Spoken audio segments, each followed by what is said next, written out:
Now, sometimes special interests use good people to move their agenda forward. Black Lives Matter, BLM Inc., in their manifesto, are against capitalism, against the nuclear family, and they're against God. That was Burgess Owens from the debate for Utah's 4th Congressional District on October 12th, answering a question from our chief political correspondent Glenn Mills about how he feels about the Black Lives Matter movement. His comments fueling a wave of passionate responses on social media. Tonight, for our In Focus topic, we are digging into the dialogue of race in politics and its impact. Joining me tonight for our first segment is the founder and organizer of the Black Lives Matter Utah group, Lex Scott. Lex, thanks for being with us here tonight. Thank you for having me. Lex, race has constantly been one of the main topics in our national and local debates, but one of the answers that garnered the most controversy was during that 4th Congressional District debate on October 12th. Burgess Owens said that he grew up in the South, where racism was prevalent during the era of Jim Crow, where the KKK was a constant threat. So I want to give you, as the organizer of Black Lives Matter Utah, a platform to respond to this now. What is your response to what he said about the Black Lives Matter movement? Well, he was 100% incorrect. We are not against God. Our chapter is not a part of the national network. We appreciate the work of the national network. But when Burgess Owens brings up racism in the past, it's because he wants to deflect from racism that is currently happening in the United States now. This country has racism that is alive and well. Hate crimes have gone up 800% under President Trump. We are still denied jobs. We are still denied housing because of the color of our skin. We have the school to prison pipeline, and we have the system of mass incarceration. So I need Burgess Owens to move into 2020. How is his opponent, Ben McAdams, handling the topic of race? Ben McAdams is a moderate candidate. So he is focusing on criminal justice reform, police reform, health care, every issue that is important to all of the residents in his district. And what Burgess doesn't understand is that he does run in a moderate district, which consists of a lot of Republicans and a lot of Democrats. Burgess came in going far right, and that is not what his district is looking for right now. Could these types of comments, such as the one that Owens made, be harmful to the Black Lives Matter Utah movement and what you guys are trying to achieve? And if so, how? No, Burgess Owens can't touch us. He is a non-factor. We are doing so much good work here on police reform, and we are reaching across the aisle with Republicans and Democrats. We need him to understand that systemic racism is not a Republican or Democrat issue.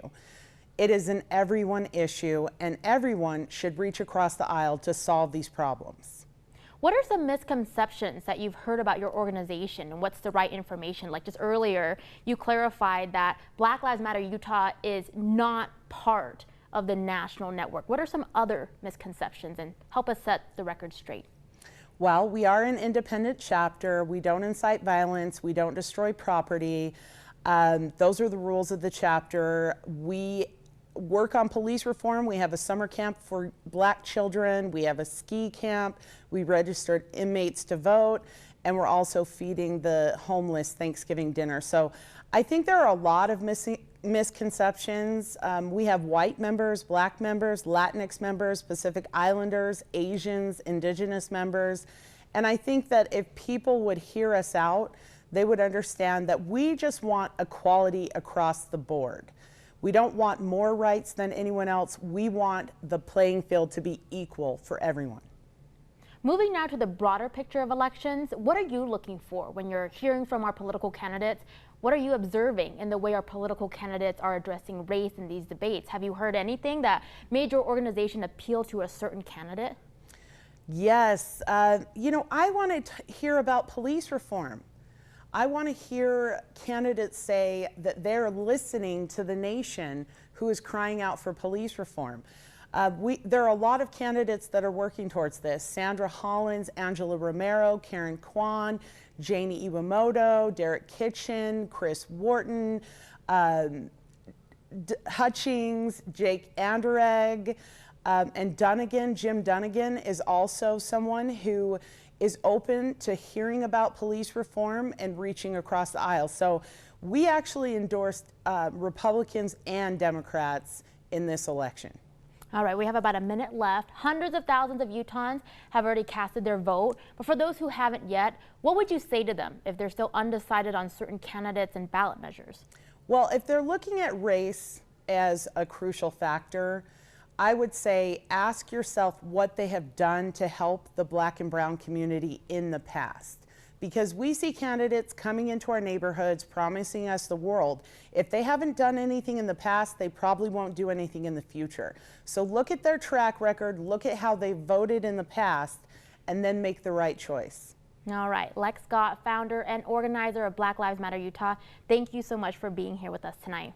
Thank you for having me. All right, so we did reach out to Burgess Owens and extend an invite for him to join us on tonight's discussion, but his campaign says he had a schedule conflict as he is rallying with Congressman Chris Stewart at this time. But they did send us this statement. Quote, "I'll remember as a child seeing two white supremacists attack my mother because she used a bathroom that read whites only. I still have the physical scars that came from being one of 4 athletes to integrate to an all-white high school. I know the horrors of racism, but I've also seen how far we've come. We are imperfect, but we're not what we were. While we will always have room to grow, if people are struggling to have faith in the hearts of everyday Americans, then I encourage them to get out from Salt Lake to Juab and Sanpete counties. Every day, I meet good-hearted people who see from the inside out rather from outside in."